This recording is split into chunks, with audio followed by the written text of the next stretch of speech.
Elle est déjà dans le registre du passé depuis quelques jours. L'année 2022 s'en est allée comme les précédentes années. Elle a laissé les souvenirs positifs et négatifs, mais surtout, elle aura été une année historique pour certains dans la région du Nord. Le projet du bitumage de la route Tcholiré-Tapare a été vraiment un élément très remarquable. Toute la population du département qui a été fière et voir encore ce projet lancer déjà l'offre d'appel. Je pense que vraiment c'est un projet qui date de plus de 30 ans où on parlait, et aujourd'hui au courant de l'année 2022 nous avons vu cette réalité, ce projet lancé aujourd'hui. Vraiment c'est un truc très très remarquable, ça nous a beaucoup marqué positivement dans l'arrondissement de Tcholiré. Le petit couac qu'on a eu en ce qui concerne l'aspect professionnel a été, comme vous le savez, la grève des enseignants. Dieu merci, aujourd'hui nous avons repris le chemin de l'école, tout se déroule bien et je crois qu'il y a de quoi être contente et espérer que les activités pédagogiques vont bien se dérouler. 2022 s'en est allé avec son lot à la fois de bonheur et de malheur. J'ai commencé dans un premier temps sur le plan familial, dont nous avons eu à perdre des êtres chers avec qui nous avons cheminé pendant longtemps. Donc je pense que ça fait partie des malheurs et ça doit arriver forcément un jour. Et parlant des cas de bonheur, sur le plan familial, nous avons eu plusieurs cas de bonheur. Il y a eu des naissances dans la famille, il y a eu ceux qui ont eu des postes de responsabilité. Donc je pense que 2022, comme toutes les autres années précédentes, est venu, comme je vous ai dit, avec son lot de bonheur et de malheur.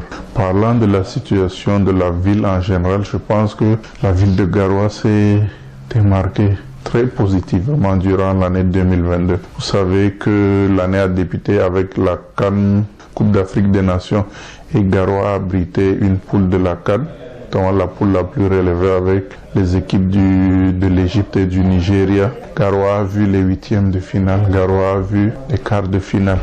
Et nous avons également eu la chance d'avoir la plus belle pelouse du Cameroun. Donc Garoua s'est démarqué assez positivement. Beaucoup de responsables et managers n'omettent pas son bilan au niveau de leur service ou leur structure. Le plan administratif, en ce qui concerne notre cahier de charge, nous avons mené toutes les activités. L'année s'est bien déroulée. On espère que cette année qui embraye sur 2023 sera meilleure et que nous aurons de très bonnes réalisations sur le plan des performances pédagogiques et sur les activités qui ont été menées. L'Institut supérieur Yerimadewa n'est pas resté en marge, surtout qu'elle vient d'entrer dans un autre niveau professionnel. L'Institut s'est également démarqué positivement à travers ses bonnes performances dans les examens nationaux, à travers des nouvelles offres de formation qui ont vu le jour. Nous avons notre première promotion de licence en logistique et transport en management des projets qui est sorti. Nous avons également notre première promotion de licence en agriculture, entrepreneuriat agropastoral et en génie civil qui ont eu à soutenir. Donc c'est une année qui a été marquée par beaucoup d'activités et au final nous pensons que c'est une année qui nous permet de garder de très bons souvenirs. Nous espérons que cela continuera en 2023. Œuvrer pour la paix aura été la tâche quotidienne des autorités administratives de Beka dans l'arrondissement éponyme dans le département du Faro. Avec des raisons singulières, cette mission n'aura pas été facile dans cette unité administrative avec l'insécurité, notamment le phénomène d'enlèvement et des prises d'otages. L'on se réjouit tout de même au moment où l'on vit déjà les premiers jours de la nouvelle année 2023. Nous sommes un arrondissement frontalier avec le Nigeria voisin. Notre objectif, c'est de maintenir le cap pour que nous puissions entretenir de très bonnes relations. Et c'est ce que nous sommes en train de faire. Je pense que j'ai pris service ici le 5 novembre 2021 J'ai à peine un an ici et nous avons travaillé avec abnégation pour maintenir la sécurité. La relation entre la population de Beka et celle de Nigeria voisin entretient une très belle relation. Et je pense que c'est vrai, nous avons souvent assisté à des cas isolés, des phénomènes de prise d'otages. En se souvenant du positif et du négatif de 2022, l'on a maintenant le temps de garder le positif, mais faire la table rase du passé pour vivre la nouvelle année 2023 avec optimisme. D'une manière globale, nous n'avons pas connu, nous n'avons pas traversé des périodes très aussi difficiles. Vraiment, je peux dire globalement satisfait. Pourquoi? Parce qu'au niveau travail, je n'ai pas connu beaucoup de difficultés, que ce soit au niveau familial et avec la collaboration avec les partenaires et autres. Toutefois, notre souci majeur, c'est qu'à partir de 2023, nous puissions encore redoubler d'efforts pour maintenir la confiance du chef de l'État qui a toujours voulu prôner de la paix, la sécurité. La saison des vœux s'est donc ouverte. Un moment d'action, de grâce pour beaucoup, parmi lesquels le maire du Tcholiré dans le Mayuré. Je crois que pour l'année 2023, nous pensons aussi que ce soit la meilleure et que je souhaite une bonne et heureuse année, en commençant par Sa Majesté le Lamido de Ray Bouba, qui est notre guide spirituel, qui est la plaque tournante même du Mayuré.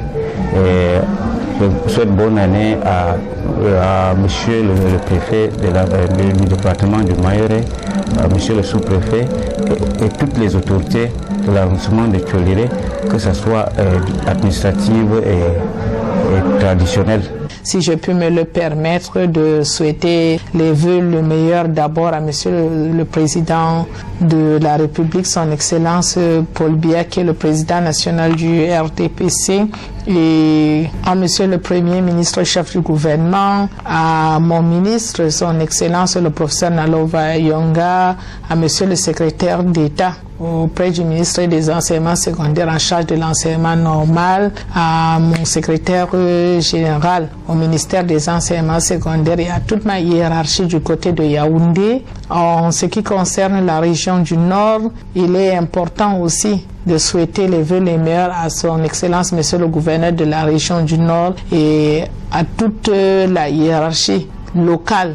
Je ne voudrais pas citer de peur d'en oublier quelques-uns, et il faut aussi penser à ma hiérarchie politique, son Excellence Aboubakari Abdoulaye, toute la hiérarchie politique, à l'ensemble des militants et sympathisants du RDPC, et je ne peux pas oublier mes collaborateurs aussi. Je voudrais donc leur souhaiter une bonne et heureuse année. Je pense à mes enfants, à ma famille et à toutes mes connaissances et à tous mes amis, à vous aussi. Je souhaite une bonne et heureuse année à toute la population de l'arrondissement de Pitoa et celle du département de la Benue, de la région du Nord, à grosso modo, de tous les Camerounais. Je voudrais souhaiter ici à l'ensemble de la population de l'arrondissement de Beka et que cette année soit une année de prospérité, une année de paix pour que nous puissions atteindre l'émergence telle que prônée par le chef de l'État sur le Paul Biya en 2035. Les vœux le meilleur à l'occasion de la nouvelle année à son Excellence Monsieur le gouverneur de la région du Nord, à son Excellence Monsieur le ministre des Finances, à Monsieur le directeur général des douanes, à tous les personnels du secteur des douanes du Nord qui se sont battus, qui ont consenti beaucoup d'efforts pour dépasser les objectifs qui ont été assignés par la hiérarchie. Les résolutions sont prises dans la mesure du possible. L'on espère que les bénédictions vont être plus grandes qu'en 2022. L'on se remet à la providence.